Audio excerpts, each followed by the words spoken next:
Hey there, Saki here from Saki Tech, and in today's video we will do a full comparison between the iPhone 8 Plus versus the iPhone 7 Plus. Just to give you a perspective, the iPhone 8 Plus was released in September 2017, while the iPhone 7 Plus in September 2016. So there's a full 1-year gap between the two. And of course, people are asking questions such as, shall I upgrade from the iPhone 7 Plus to the iPhone 8 Plus, or which one should I buy, the iPhone 7 Plus or the iPhone 8 Plus? And of course, the very basic question, just tell me which one is better for me. And of course, in this video, we will do a deep dive by looking at every aspect of these smartphones and deliver a crystal clear answer to settle the matters with precision. First, we will dissect everything one by one, and in the end, we will tie everything together into a conclusion. Now, before we dive in, if you do use Instagram or Twitter, make sure to follow me on both at Saki Tech Online.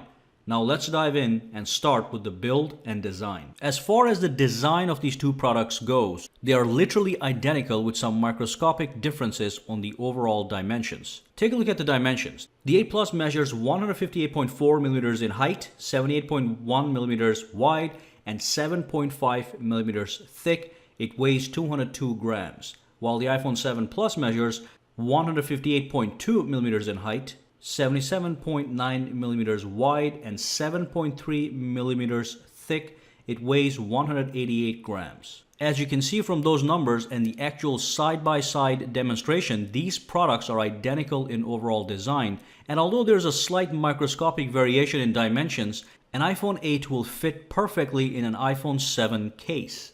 If you notice, however, the weight difference is slightly more pronounced, and the reason behind that has to do with the actual build materials. This is where the two phones differ, as the iPhone 7 is constructed with all-around aluminum materials in a unibody format, while the iPhone 8 is constructed out of glass panels on the front and the rear, but surrounded by a metal band around the perimeter.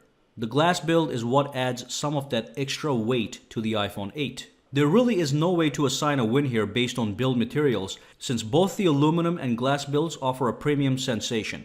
Some people may prefer the smooth and solid aluminum build, while other people might prefer the shiny and reflective glass build. Either phone will exude a premium in-hand sensation. However, the glass build does offer two downsides. It will be a fingerprint magnet, and it will be more prone to cracks and shatters if it drops on a rigid surface. Now, all around we have the same buttons and ports, and if you look at the bottom, you have the Lightning port and speakers. Both phones have dual speakers with stereo sound. The difference is that the iPhone 8's speakers are now 25% louder than the iPhone 7's speakers. iPhone 7 already had best-in-class speakers, and the iPhone 8 simply improved upon that. Both iPhones will offer IP67 grade water resistance, so you are fully protected from dust, sand, water splashes, and rain showers. And finally, one big difference is that the iPhone 8 now comes with Bluetooth 5.0 instead of Bluetooth 4.2, which is going to deliver better Bluetooth performance overall, especially in terms of extended range, higher data transfer speeds via Bluetooth,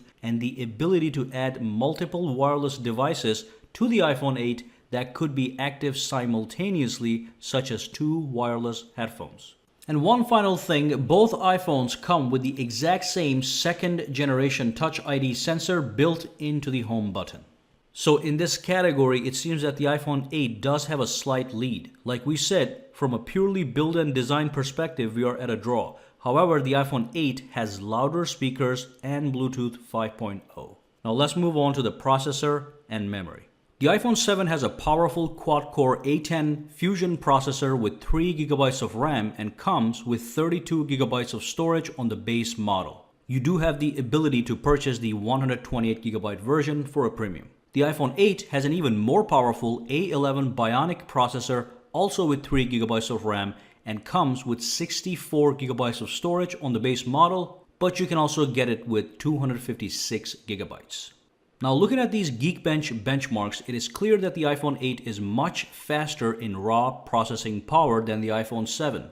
Apple also says there's a 30% increase in graphics performance as well. These power levels just blow expectations. The iPhone 8 is already a powerhouse, capable of recording 4K movies with ease, running graphically stunning games without a hiccup, but the iPhone 8 has even more power. This power will most likely translate to even better looking games and some great artificial reality experiences via apps. So clearly the iPhone 8 has a massive lead here, but it must be noted that the iPhone 7 is no slouch as it can run heavy-duty apps as smooth as butter already. We will talk more about this towards the conclusion to tie it all together, but for now let's move on and talk about that display. Alright, so the display size and display resolution are identical on both. The 7 Plus has a 5.5-inch LCD IPS 3D Touch enabled display with a resolution of 1920 by 1080 and 401 pixels per inches. So does the iPhone 8 Plus. They also happen to have the same maximum brightness, which is rated at 625 nits, as well as the same color gamut. So expect the same level of visibility and quality from both displays no matter what you do. The only extra feature that the iPhone 8 has is the True Tone display option, which can be enabled via software settings. True Tone simply adjusts the white balance based on the ambient light, which gives you a better viewing experience in all kinds of environments. It's great to have, but it's not a killer feature. So in this category, just about everything is equal but for that True Tone feature. Now let's talk about the software. Both the iPhone 7 and 8 run the same exact software, which is iOS 11 with the exact same features, including all kinds of 3D touch capabilities. iOS 11 runs smoothly and with exceptional stability on both phones for everyday use. We will also get access to AR, which is artificial reality capabilities on both smartphones. Though I'm pretty sure the extra power on the iPhone 8 might deliver a greater experience. But as far as overall experience, including fantastic gaming capabilities, we have a complete and total draw. Now let's talk about the camera. So on paper, we have identical specs. Firstly, the front cameras are literally identical with 7 megapixels each and an aperture of f2.2. And as usual, they're great for millions of useless selfies and video conferencing. As for the rear cameras, again, we have a primary 12 megapixel camera with an aperture of f1.8 and a secondary 12 megapixel telephoto camera with an aperture of f2.8. And although the specs are identical on the rear, there are actually some improvements on the iPhone 8. It actually has a larger and faster internal camera sensor that allows for more light to be absorbed. This means you will get even crisper, sharper photos in daytime and better low light performance and dynamic range. Nobody's saying that the iPhone 7 camera will disappoint, but the iPhone 8 will be better. And it's not just in photos that the iPhone 8 improves. You can also record 4K video on the iPhone 8 at 60 frames per second. The iPhone 7 can still record in 4K, but only at 30 frames per second. Additionally, the iPhone 8 can record slow motion video at 1080p at 240 frames per second, which is quite amazing, while the iPhone 7 can record 1080p slow motion at 120 frames per second. So overall, yes, the iPhone 8 has the better rear camera.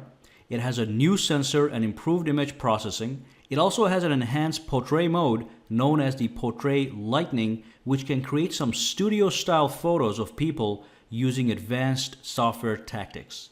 So is the camera upgrade massive? Probably not for the average consumer, which most of us are. But the improvement is there. I would say that an average user who is not hell-bent on every little minute detail won't really care about the camera too much, especially because the iPhone 7 camera is still a top-rated camera.